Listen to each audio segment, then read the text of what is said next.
قرآن پاک کی سورۃ بقرہ میں اللہ تعالیٰ کا فرمان ہے کہ اے ایمان والو، تم پر روزے فرض کیے گئے ہیں تاکہ تم پرہیزگار بن جاؤ۔ دین اسلام کا ایک اہم رکن روزہ ہے، جس کے بغیر مسلمان کا دین نامکمل ہے۔ روزہ ہر بالغ مسلمان پر فرض ہے۔ اگر کوئی مسلمان دین اسلام کے کسی بھی رکن کو ماننے سے انکار کرتا ہے تو وہ مسلمان نہیں رہتا۔ آج کی ویڈیو میں 10 ایسے لوگوں کا ذکر کیا جائے گا جن پر روزہ فرض نہیں ہے، یعنی انہیں روزہ معاف ہے، انہیں روزہ چھوڑنے کی کوئی سزا نہیں ملتی۔ نمبر 1، پہلا شخص جسے روزہ معاف ہے وہ ہے بیمار، یعنی جو آدمی بیماری کے سبب روزہ رکھنے کی سخت نہ رکھتا ہو، بروز قیامت اسے روزہ چھوڑنے کی سزا نہیں ملے گی۔ ناظرین گرامی، یہاں یہ سوال پیدا ہوتا ہے کہ شریعت نے کس قسم کے بیماروں کو روزہ چھوڑنے کی اجازت دی ہے؟ یعنی اب ایسا تو نہیں کہ انسان کو ہلکا پھلکا بخار زکام ہو تو وہ کہے میں روزہ نہیں رکھوں گا، میں بیمار ہوں۔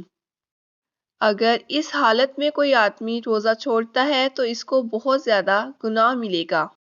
یہاں پر ایسے مرض کا ذکر کیا گیا ہے کہ ڈاکٹر مریض کو کہے تم زیادہ دیر تک بھوکے پیاسے نہیں رہو گے۔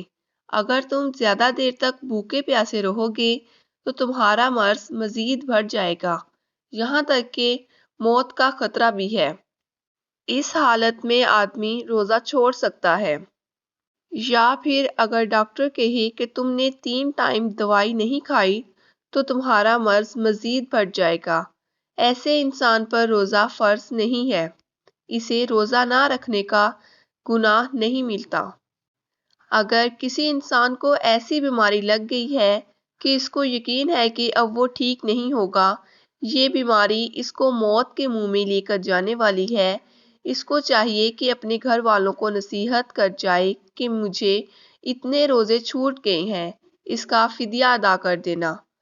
روزے چھوڑنے کا فدیہ یہ ہے کہ ایک مسکین کو 2 وقت کا کھانا کھلانا۔ نمبر 2، حاملہ عورت کو بھی روزے چھوڑنے کی اجازت ہے۔ اس کو زیادہ دیر تک خالی پیٹ رکھنے پر اس کو یا اس کے بچے کو نقصان ہو سکتا ہے۔ اس کو بھی روزہ چھوڑنے کا کوئی گناہ نہیں ہوتا۔ یہاں پر یہ بات بتانا ضروری ہے کہ جب عورت اپنے بچے کو جنم دے دے، صحت یاب ہو جائے تو اس کو چاہیے کہ اس کے جتنے روزے چھوٹے ہیں یا تو وہ روزہ رکھ لیں یا اس کا فدیہ دے دے۔ اگر ایسی عورت جس کو ڈاکٹر کہے کہ تمہیں روزہ رکھنے سے کوئی خطرہ نہیں ہے تو ایسی عورت کو روزہ چھوڑنے پر بہت سخت گناہ ملتا ہے۔ نمبر 3، بوڑھا آدمی۔ اگر ایک آدمی پر اتنا بڑھاپا آ گیا ہے کہ وہ کافی کمزور ہو گیا ہے، بیمار ہو گیا ہے، اس کو اتنی کمزوری ہو گئی ہے کہ اس کے بھوکے پیاسے رہنے سے اس کی جان کو خطرہ ہے، تو ایسا انسان بھی روزہ چھوڑ سکتا ہے، اس کو روزہ چھوڑنے کا کوئی گناہ نہیں ملتا۔ ایسے انسان کے لیے فدیہ یہ ہے کہ اگر اس میں تھوڑی بہت طاقت آ جائے تو اس کو اپنے چھوڑے گئے روزوں کو پورا کر لینا چاہیے۔ اگر بوڑھے آدمی کو بڑھاپے نے اتنا گھیر لیا ہو کہ اس کو یقین ہو کہ اب اس میں طاقت نہیں آ سکتی، اس حالت میں وہ اپنے ہر روزے کے بدلے فدیہ ادا کرے۔ اس کا فدیہ یہ ہے کہ ایک مسکین کو صبح شام پیٹ بھر کر کھانا کھلا دے۔ نمبر 4، دودھ پلانے والی عورت۔ یہاں پر یہ واضح کر دینا بہت بہتر ہوگا کہ قدیم زمانوں میں عورتیں دوسروں کے بچوں کو دودھ پلایا کرتی تھیں، وہ 2 یا 3 سال کے بچوں کو دودھ پلایا کرتی تھیں۔ ایسی عورتوں کو دائیاں کہا جاتا تھا، لیکن اب قدیم زمانوں کی طرح دائیاں دوسروں کے بچوں کو دودھ نہیں پلاتی ہیں۔ اگر ان ماؤں کا ڈاکٹر یہ بات کہہ دے کہ اگر تم زیادہ دیر تک بھوکی پیاسی رہی تو تمہاری جان کو خطرہ ہو سکتا ہے یا بچہ دودھ سے محروم ہو سکتا ہے، تو ایسی عورتوں کو بھی روزے کے بعد روزے رکھنے کی اجازت ہے، جب کہ وہ ٹھیک ہو جائیں اور اپنے چھوڑے ہوئے روزوں کو پورا کر لیں۔ نمبر 5، پاگل آدمی۔ جس آدمی کا ذہنی توازن ٹھیک نہ ہو، وہ ہر وقت ادھر ادھر کی باتیں کرتا رہتا ہو، اس کو یہ خبر نہ ہو کہ وہ کیا بات کر رہا ہے، اس کے لیے بھی روزے نہ رکھنے کا کوئی گناہ نہیں ہوتا۔ اس کے علاوہ ایسا آدمی جس کو ایسی بیماری لگ جائے کہ وہ اچانک اپنے ہوش کھو بیٹھے، ایسے آدمی کو بھی روزہ چھوڑنے کا گناہ نہیں ہوتا۔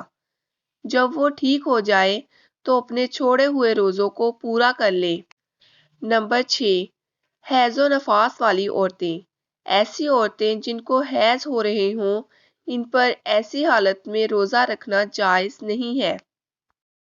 نمبر 7، مسافر آدمی۔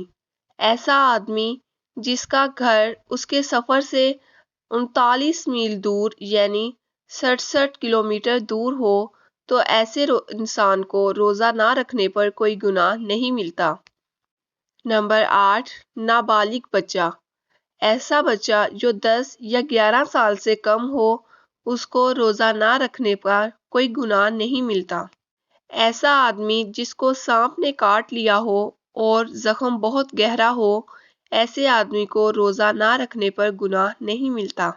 نمبر 10، ایسا آدمی جس کو کوئی طاقتور آدمی ہتھیا کر لے جائے اور کہے کہ اگر تم نے روزہ رکھا تو میں تم کو جان سے مار دوں گا۔